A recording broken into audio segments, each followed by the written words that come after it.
A very good evening, everyone, and welcome to our public journalism show, The Watchdog. This is the show that asks probing questions on behalf of the citizens of the Republic, the show that holds those in power, with power and influence, to account. My name is Vuyo Mvogo. Now tonight we're zooming in on the scourge of chronic poverty in South Africa. The escalating levels of unemployment, poverty and inequality have become unsustainable in a country that is known for alarmingly high levels of inequality, with the Gini index at 63 according to the World Bank.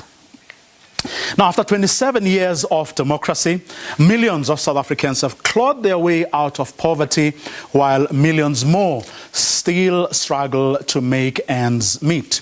High levels of income polarization are manifested in every level of society. A few high-income earners and a relatively small middle class. Although South Africa has made progress in reducing poverty since 1994, the trajectory of poverty reduction was reversed between 2011 and 2015, threatening to erode some of the gains made since 1994. Now, approximately 55.5%, which translates to 30.3 million people, are still living in poverty, and the national upper poverty line, while a total of 13.8 million, 25% that is, are still experiencing food poverty. South Africa's growing levels of unemployment, poverty and inequality seem to have become unsustainable.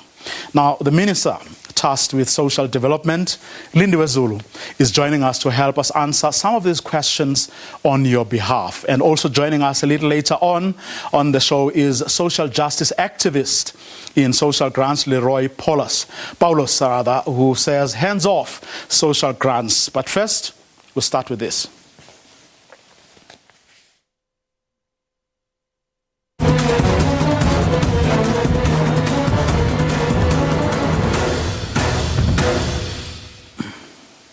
Joining us from Cape Town is the Minister of Social Development, Lindiwe Zulu. Minister, a very good evening to you, and thank you so much for agreeing to come on the show this evening. How's the weather in Cape Town?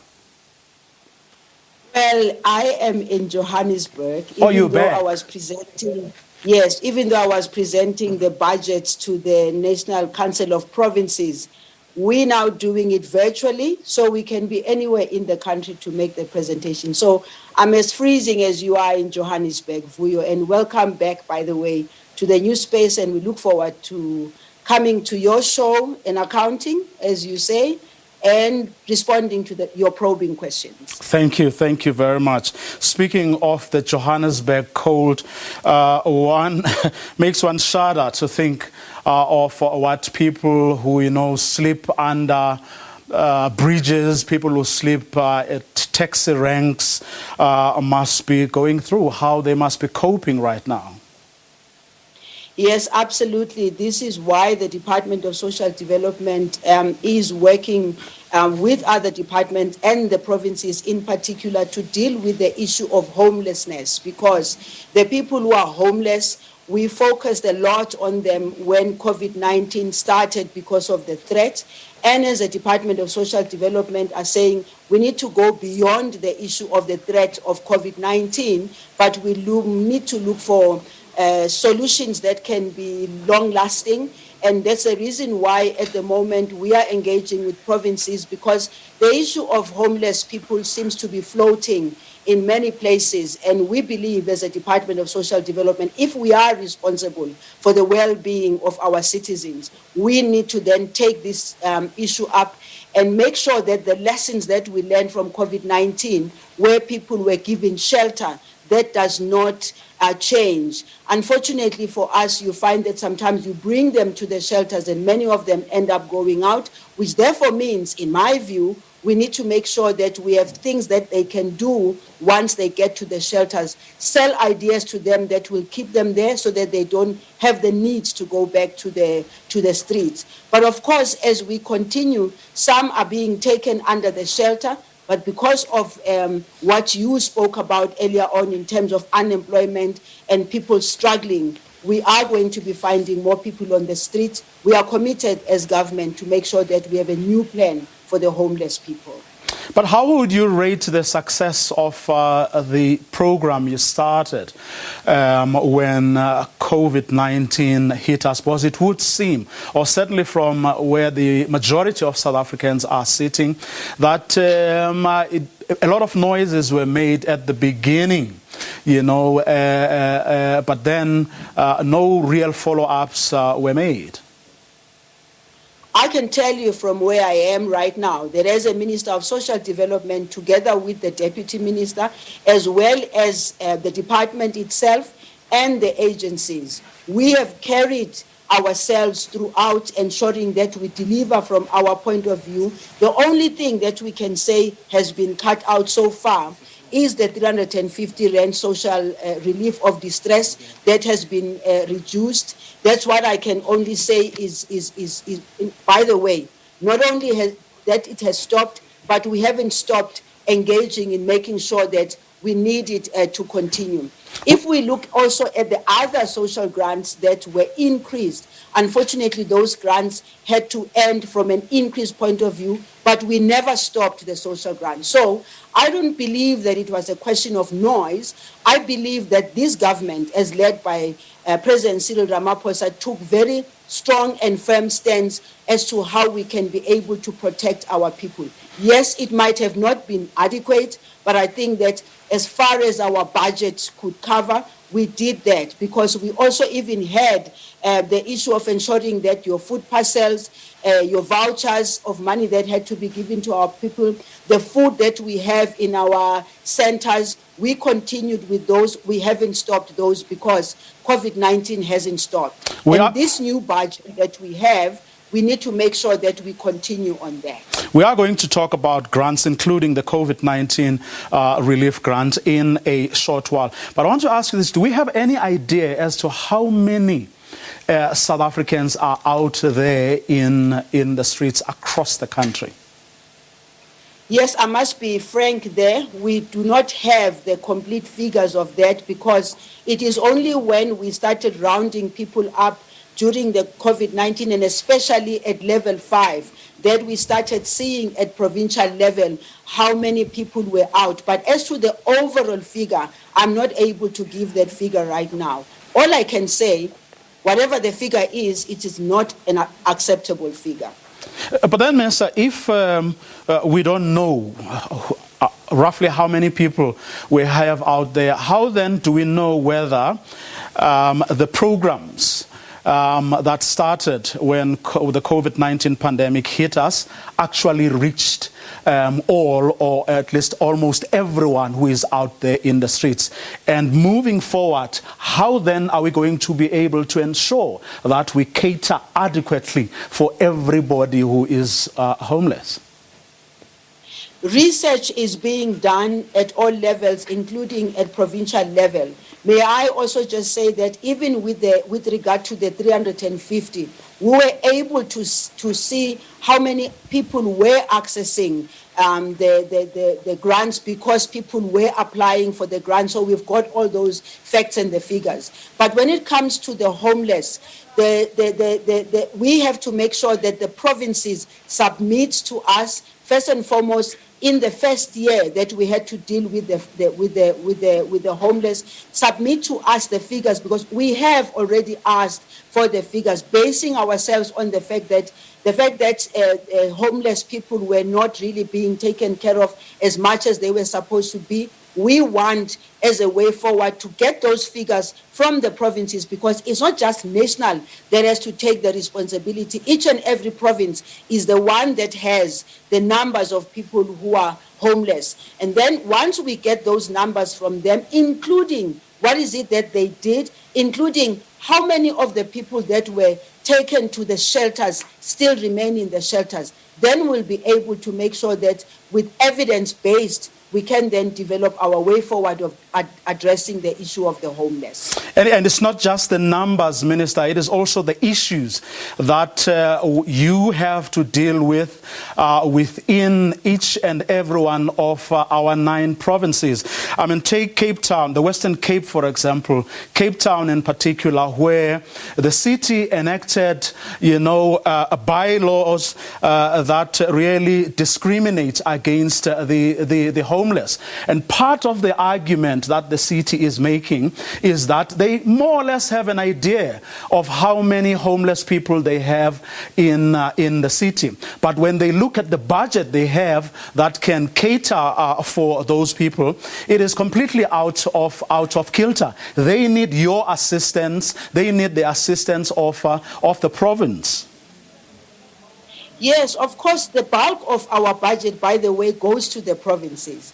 And therefore, we expect that the provinces use that budget to ensure that the service delivery on the ground. Because at a national level, we are responsible particularly for policy development. We are responsible for monitoring and evaluation. We are responsible for research that is out there. So when we talk about the issue of the homeless, let me just state to you already that we are in discussion with COGTA so that we can be able to make sure that because COGTA is responsible for issues that are related to local government. The reason why President Cyril Ramaphosa, for instance, has said to us, we must really deal with district development model, which is going to enable us to have the facts and the figures at national level, what is happening in each district. Then we can break it down, for instance, into looking at district level, where are the homeless people, what is the number? And I like what you are saying, Vuyo, when you are saying it's not about the numbers. The numbers are there for you to be able to make sure that you develop the right policy. But policy is not just about that. It's also about ensuring that all the concerns, because the issue here, we are responsible for the well-being of our citizens. And therefore, the social ills and the economic challenges that are faced by our people, which end up making them to being out in the streets, including issues of drug and drug abuse and all the social ills, they become our responsibility. So it's not just about the numbers, it's also about what interventions will we put in place to make sure that we respond to the felt needs of our people. And homelessness is but one of the areas of our work. Of course, it is indeed one of the areas. There are many others. I mean, South Africans who are, fortunate enough not to end up in the streets. Some of them end up in homes that are run by non-profit organizations, where a lot is going wrong from the point of view of the people who are running these institutions, but also from the point of view of, provincial departments that are simply not doing their job, isn't it? Yes, absolutely. Well, for us as a Department of Social Development, one of the reasons we're talking about the monitoring and evaluation and the strengthening of the monitoring and evaluation, that includes the institutions which are being funded by the Department of Social Development, both at national level and provincial level, through your NPOs. It is for this reason, for instance, that we want NPOs to be properly registered, properly compliant, and I must admit that many of them, especially in our Black communities, if you go and look at the homes of the elderly, you find that the state and conditions of those places where we are keeping our people is not the same as the old ones which have always been there. So, as a priority, my department, together with the MECs for social development at local level, we are saying, what can we do to make sure that we send people to go and check what actually is happening? And those people must be there at all times. Hence, if you have in each district, how many old age homes are in each district, how many orphanages are in each district, how many of your shelters are in each district, and you use the capacity of communities to also raise the awareness and also go and check those spaces. I do accept the fact that many of those shelters, many of those places for the elderly are not what they are supposed to be. And it's our responsibility as national government to strengthen our monitoring and evaluation. But Minister, what will convince South Africans that your MECs, your provincial governments, are going to do what you say you are going to do now? Because they have failed dismally in the past. Let's just take, the case of only last month, the KwaZulu-Natal MEC for Social Development, Nonhlanhla Khoza, and her HOD. They made this announced visit, to the Durban and Coastal Mental Health Society.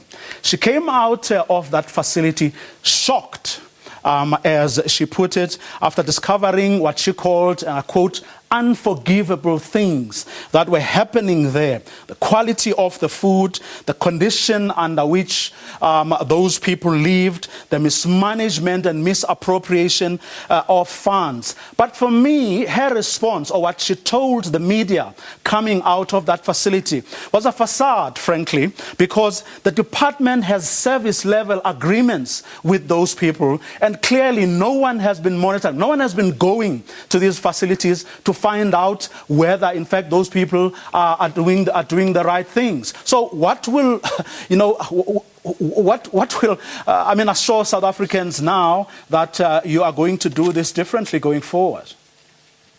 The reason why the MEC took the step to go there was simply because we have to deal with this collectively. We have what we call the MEC, a meeting of the minister, the deputy minister, and all the MECs. And so when we raise the issue ourselves with all the MECs to say we want them to be able to visit these places and ensure that when they go there, they don't do the announced visits, because the announced visits is what gets people to fix things. We don't want people to fix things because they know we are coming there. But in the case of KZN, Minister, in the case of KZN, it was only after a public outcry that the minister and the HOD visited. In other words, they themselves failed to proactively go to these places, to proactively monitor whether these people running these facilities are actually delivering in line with the service level agreements. The reason why we call on our communities to be the ears and the eyes of ourselves, we spend 8 billion per year giving that money to NPOs who are supposed to deliver. And I have said, as a Minister of Social Development, I've said to the department, I want to see the value for that money. I want to see those NPOs who are giving this money and not using the money. So the fact that it was community that raised or blew the whistle is what we welcome, because these homes that we are talking about, they are not somewhere in isolation. They are within our communities. And our communities, I believe, should be our ears and our eyes. It is families that take these elderly people to these homes. And COVID-19 actually exposed particularly some of the conditions of these homes, because in some instances, families leave the people there and they take time to go there. But families who go there to go and check on their people, it is also their responsibility to make sure that they blow the whistle. But of course, it must not be just the community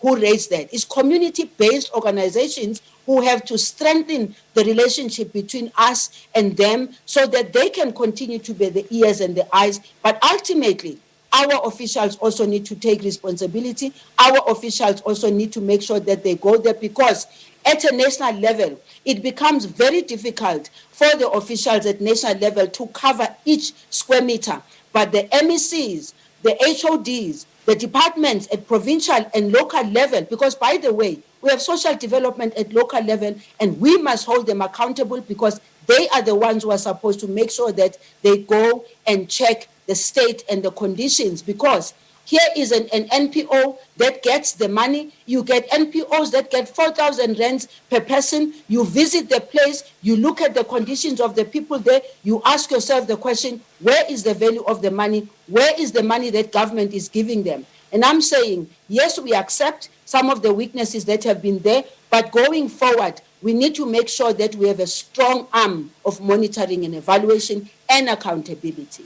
These weaknesses, Minister, go very, very deep. And I'm going to bring in here my colleague, Griselda Lewis, who recently visited a number of organizations here in Gauteng that were suffering. And there's a different set of challenges confronting these organizations, Griselda. Now, just briefly describe for us what you saw in the past month during your visits to some of these NPOs here in Gauteng this time around. Vuyo, an absolute dire situation. You had facilities that care for mental health patients that had not been paid for 2 to 3 months. They blew the whistle on what was going on.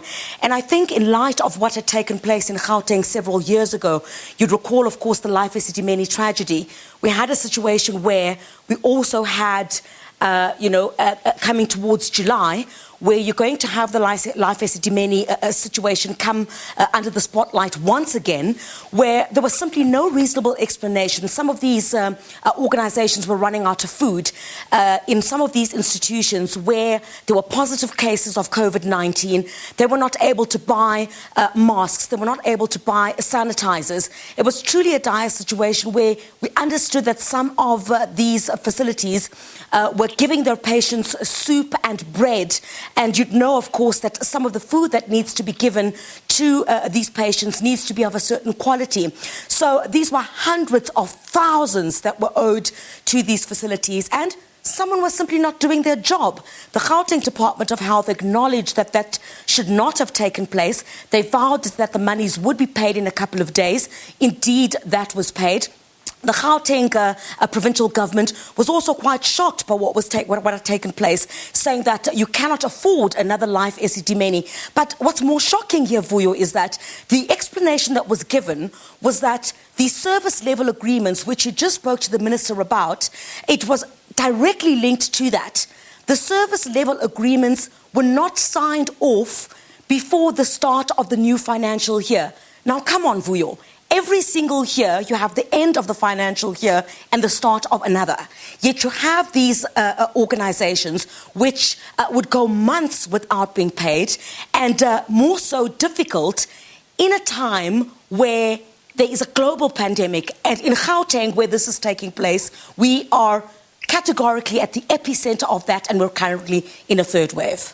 And what, Griselda, did these people say, both the people who run these organizations, but also those activists who are playing in the space, who are trying to make sure that things are done the right way? What did they say are some of the things that really need to be done for these problems not to be recurring as is the case right now? Well, activists, Vuyo, in the sector were not surprised by what was taking place. They said it was a reoccurring problem. Every year it was the same issue where the service level agreements were simply not signed on time, that these organizations had to go months without being paid, having to fend for themselves. And it, bottom line goes, Vuyo, to someone within the Department of Health not doing their job, and clearly not being held to account, because this is not the first time that this is taking place. It's apology after apology to these organizations for what is taking place, like the apology that the SABC had also received after we ran the story, in that the Gauteng provincial government had said immediately they heard about it, they asked the Department of Health to act. But act until when? Act when? Especially when the track record of the Gauteng Provincial Health Department has had to deal with crises such as Life Esidimeni. I asked questions about whether this province had learned nothing from Life Esidimeni, because, Vuyo, these were over 80 facilities caring for mental health patients that had not been paid for 2 to 3 months. Minister, to get you to respond to what Griselda has been saying, she found when she was crisscrossing the province, speaking to some of these NPOs that are running the organizations that are helping you do your job. I'm going to add a tweet from Sam Mtomben, who says, the online registration of NPOs is not working, as I have not received even a feedback since June 2020.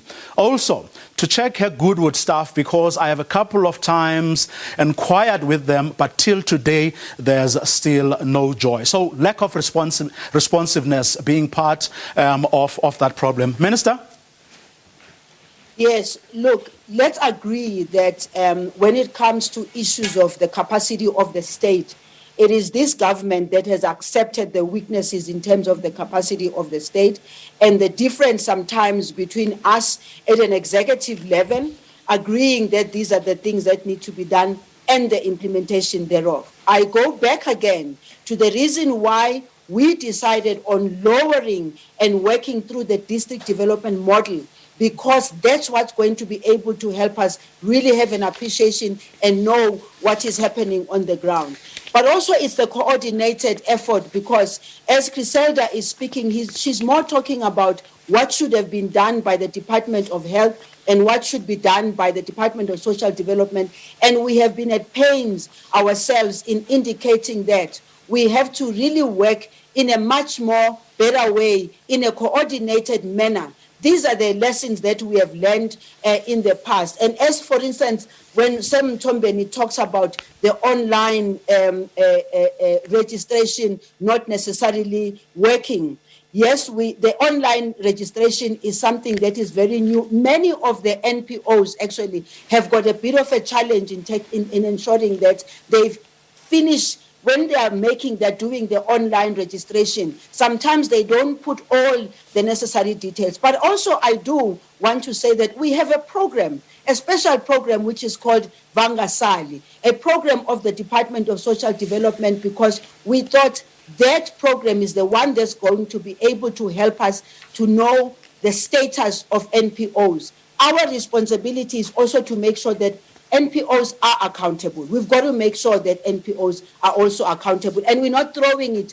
back to them to say that if they are not accountable, then the responsibility is only our way. We believe, as a Department of Social Development, that we must work with each other. And we accept, when I say that the government itself is saying the capacity of the state needs to be assisted, it is true that we need to improve. We have made mistakes in a number of areas, but when I look at where we come from and where we are, we really are trying our best to make sure that the service delivery is improved.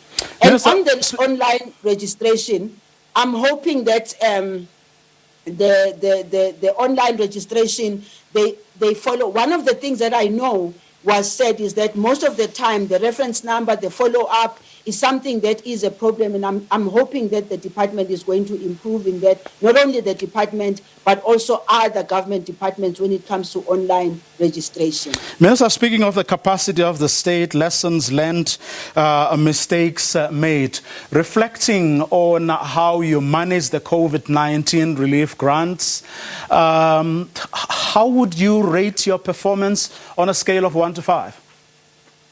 I would rate it at 4, and I'll tell you why I rate it at 4, because we are dealing with something that we had to only have almost 2 weeks to implement it. When President Cyril Ramaphosa announced the SRD 350, we had no system whatsoever to implement it, because this was very different from all the other grants that we deliver to our people, which we didn't fail to deliver. And I say this because when you look at the numbers, the figures, and the fact that people had to apply online, be approved online. Nobody went to any SASSA office to get to apply for this money. So we needed to put systems in place and make sure that from May, at the time this announcement was made, and the other complication was that in order to be able to pay people, oh no.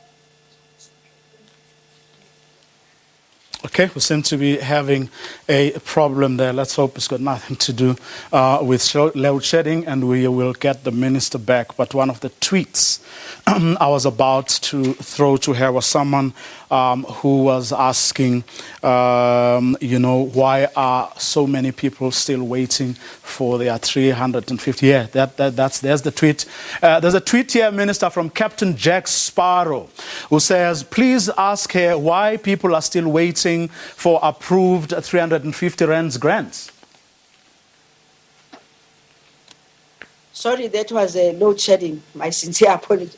Yes, we're back again. Yes, I accept the fact that there's still quite a number of people who have not been paid. And this reason in the main, it has been because we have to do the checks and balances of the people as to whether we still pay not. And some of the people, they make the application for us to pay them. They give us an account number. We have to check that account number. And then one of the ones that has been a real problem in the main, it's been money of being available in the post office, because remember that some people are getting their money through the banks, and we've had challenges, particularly at post office, and we have raised this issue with the Minister Stella Ndabeni-Abrahams. We're still working on it, but we have also confirmed the fact that those who were approved have to be paid their money, irrespective of when the approval was made, as long as it was approved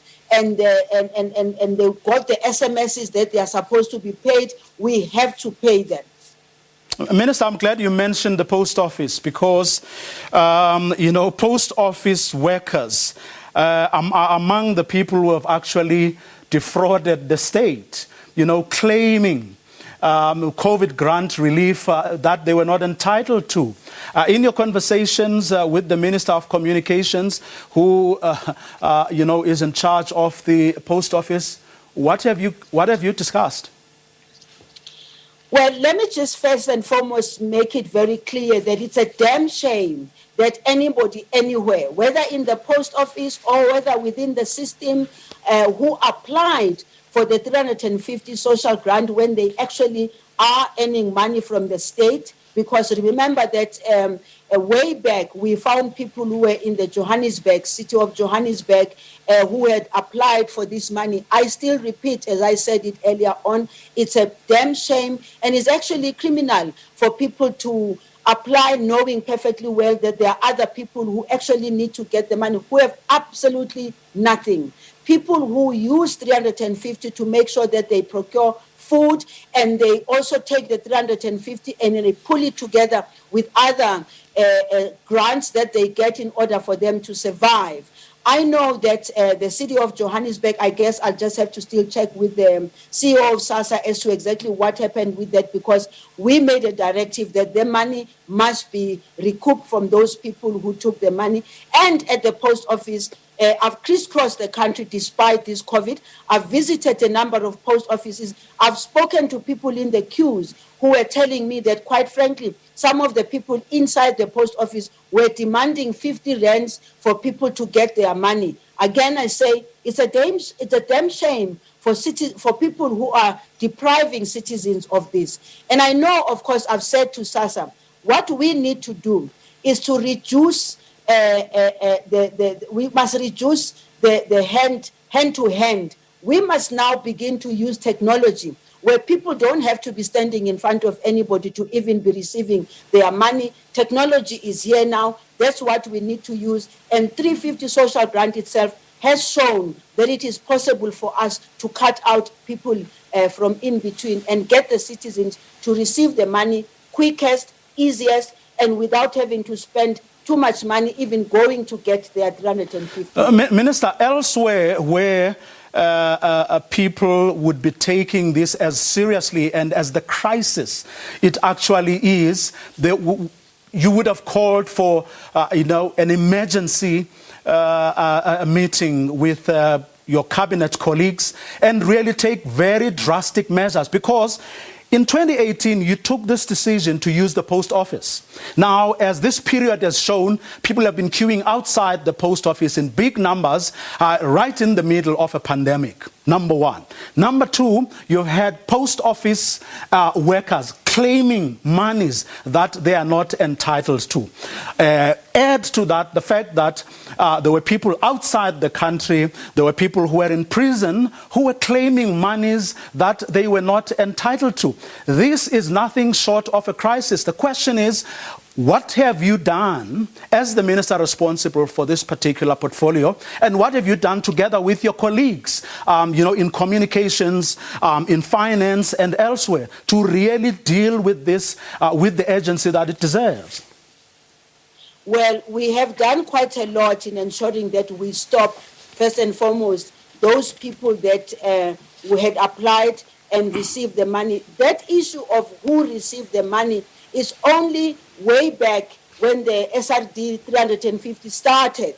And that's when we realized that there were people who were applying because we were using systems that were able to pick up those people, whether they were in prison or right now. If you can go back to the past 6 months or so, you will find that we no longer have those people who apply and are not supposed to get the money and are getting the money. The facts that you are putting on the table about people who are in prison and in any other places is gone now. We don't have those people anymore because we made sure that through our systems and working together, by the way, we work together with Stats SA, we work together with Treasury, we worked together with other departments, including labor and so forth, to make sure that people who are applying are not people who are receiving other grants. And that story of people who received the money then was seized a long time ago. Minister, quickly, yes or no, do you still think that the Post Office is the right agency for the tasks that you've given it? Given the experience of the past 18 months especially. The Post Office, given its reach and giving its capacity from a point of view of being across the country, is still the right platform for us to, because if you look at the figures of how many people receive the money through the Post Office versus also going to the banks and all. However, having said that, there are certain things that the Post Office needs to do, and if those things are not done in terms of making the change and giving dignity to our people, as the Department of Social Development, we have to look in another way. Quick one, Minister. In your speech today that you delivered before the NCOP, you congratulated the Gauteng couple that has given birth to 10 babies. Interestingly, government communication information system seems to be disputing or not believing this story.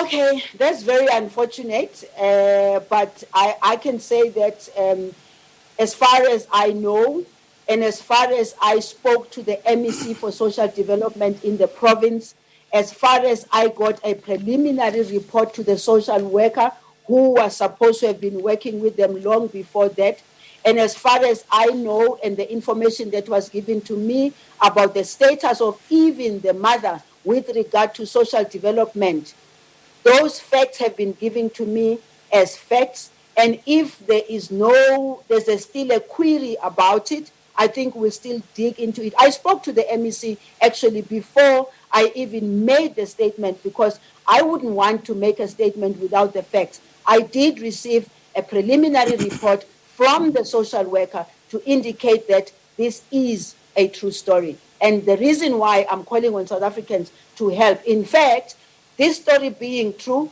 and also considering that there are many other mothers who have had more children than is usual, either twins or something of that sort. I have said to the Department of Social Development, this story is a story that needs us as social development to go back into the drawing board and say, what happens to the mothers who are in poor communities who end up giving birth to more than one child in very poor conditions? Can we look at policy and see what is it that we can do, particularly for those who are vulnerable, the families and the mothers? What can we do in order to support both the mother, the family, as well as the children? Minister, that's why we're going to leave it this evening. Thank you very much for your time, Minister Lindiwe Zulu, the Minister of Social Development. Up next,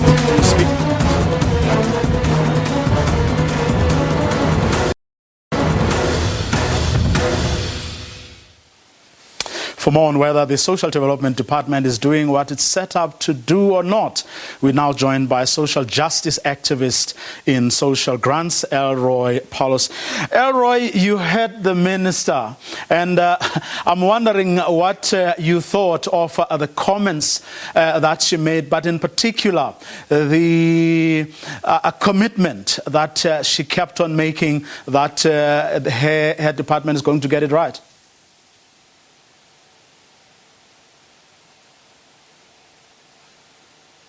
Hi, Elroy, can you hear me? Okay, it seems we have a problem with Elroy's line there. I'm going to go to our next interview.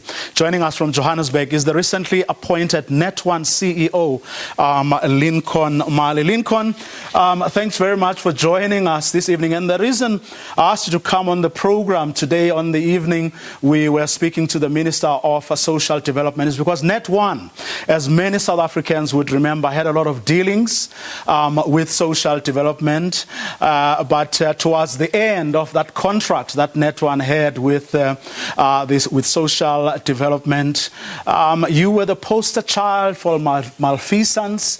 You were accused of so many things. In fact, not only accused, some of them were proven to have been really wrong things that your company actually committed. You've just taken over. What have your bosses told you before they actually convinced you to join this company? I think obviously when I was first approached, my first reaction was, Net1 didn't have a great reputation, and why would I, join them?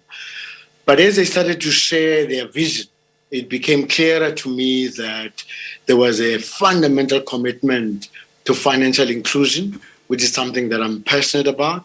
Secondly, there was a new shareholder and a new board that were committed to righting the wrongs of the past and were prepared to change and renew Net1. What was also exciting for me was that the 3,000 people that worked at Net1 had no involvement in any of the things that were being associated with malfeasance and all of that, and unethical conduct. The bulk of the people that were in leadership position all left. So you were left with 3,000 people who were doing other things that had nothing to do even with social grants, because Net1 is such a large organization that does a range of services. But what happened with CPS, which is now currently under liquidation, affected the whole company. So my sense was that this was a big opportunity where I could go in and work with an amazing board of experienced and talented people from South Africa and all over the world, and to turn this business around. What you're saying would actually be incredible, because the stories we are hearing from, as Andre de Ruyter from Eskom would tell you, there's a great deal of pushback from people who are still within the organization as he is trying to clean up. So how did it happen that in a place like, Net1, you don't find a single person who would have been involved in what its subsidiary, CPS in particular, actually did? I think if you just note the point I was making earlier, that there was a new shareholder, and the new shareholder changed the entire board, right? And the management team and the management layers all left. So the people that were doing actual work would not have been involved in a contract with SASSA. They would not have been involved in the tender process at all. What they were doing was to do their daily job, which is paying grants. And so that's why you would separate whatever would have gone wrong with Net1 with the employees of Net1. If you take another example, if you look at, let's say, the SABC would have been involved in some controversies, but there would be people at the SABC who daily wake up to do an honest day's job. So I'm fortunate that I find those people and not the people that were involved in any of the controversies. And therefore, we've been journeying with that team on where the future holds and trying to build a much more ethical organization, having integrity at our core, and making sure that we can deliver superior service to the most underserved communities. So that's the advantage that I find myself in that is probably different from Mr. Ruyter. So you are still going to play, in fact, in the social development space. What is your company going to offer this time around with all the lessons that you've learned from what your company has done previously?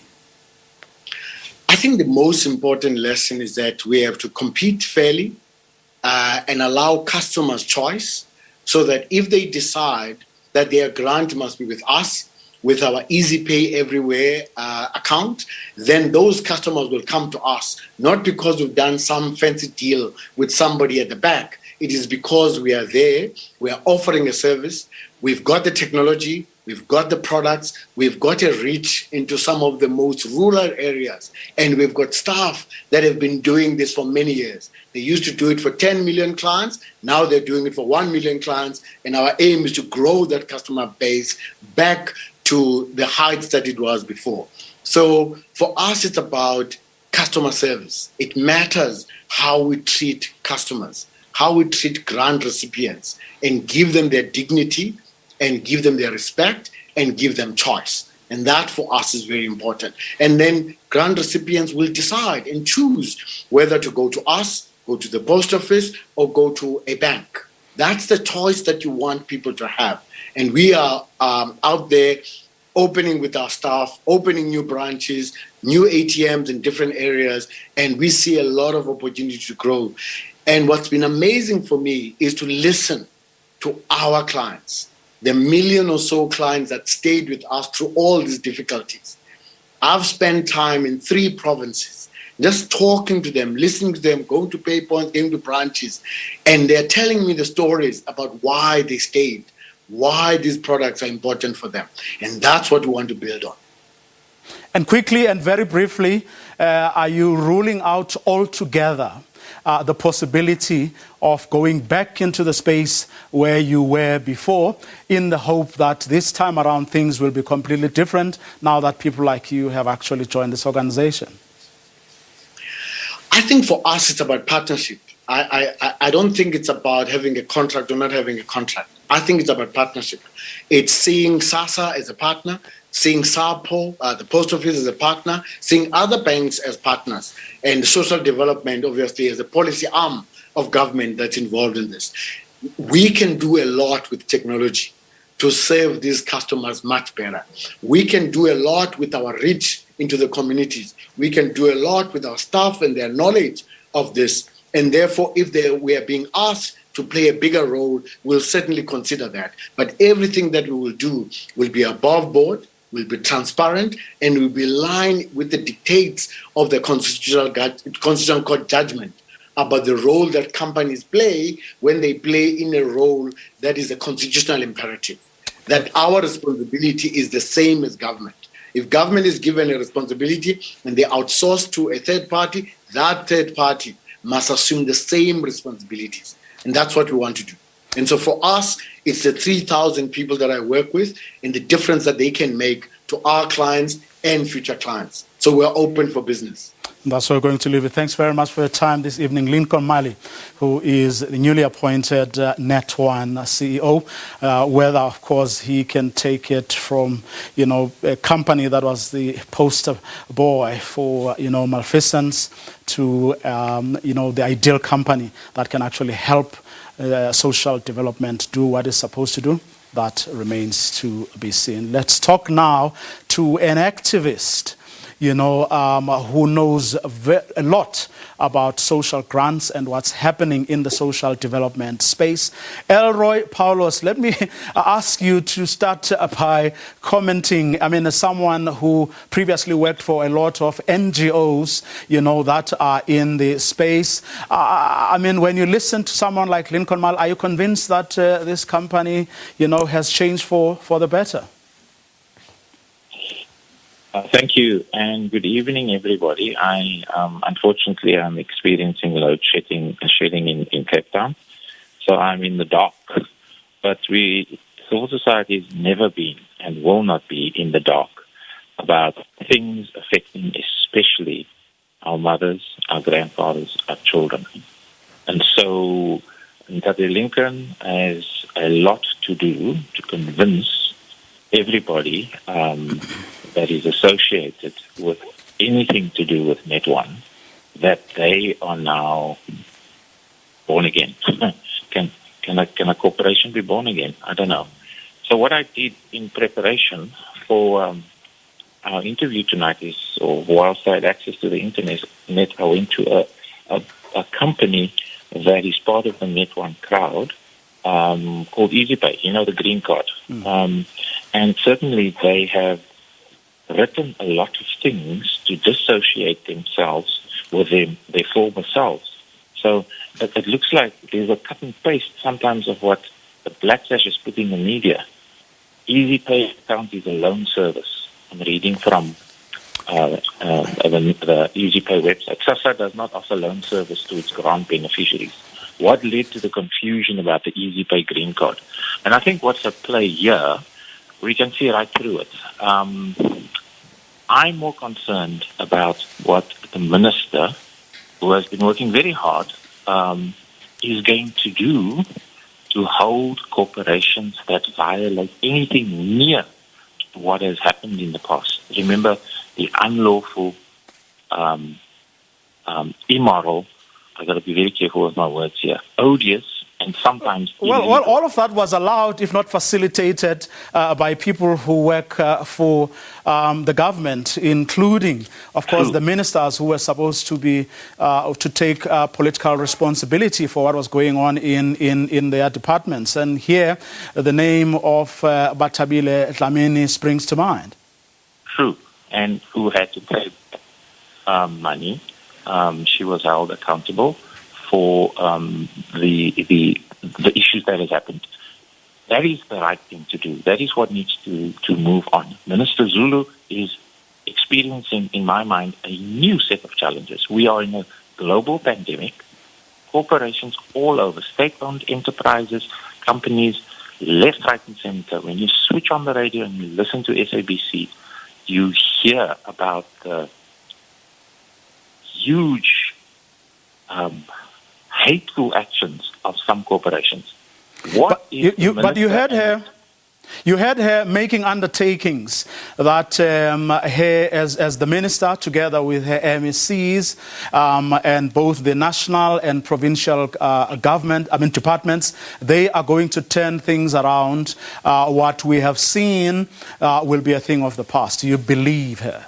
That is a wonderful promise, but I hope there are absolutely zero small Indiana skeletons that we're going to discover 2 years later. When I worked for the Black Sash, I need to say I formerly worked for the Black Sash. We were in a ministerial task team where we pointed out many, many things to the minister. There was a huge degree of cooperation.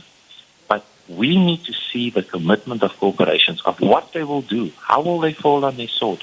What punitive actions will be taken by directors of the companies, not only the public service persons who should be punished for what they have done, but where is the extra vigilance in this time for corporations to act in a manner that is transparent, full audits, full disclosure. Elroy, I'm going to cut you there. Thank you very much for your time. We have unfortunately run out of time. Justice activist Elroy Paulos joining us from Cape Town. And we've come to the end of this evening's show. Do join us again tomorrow, same time. Have a good night.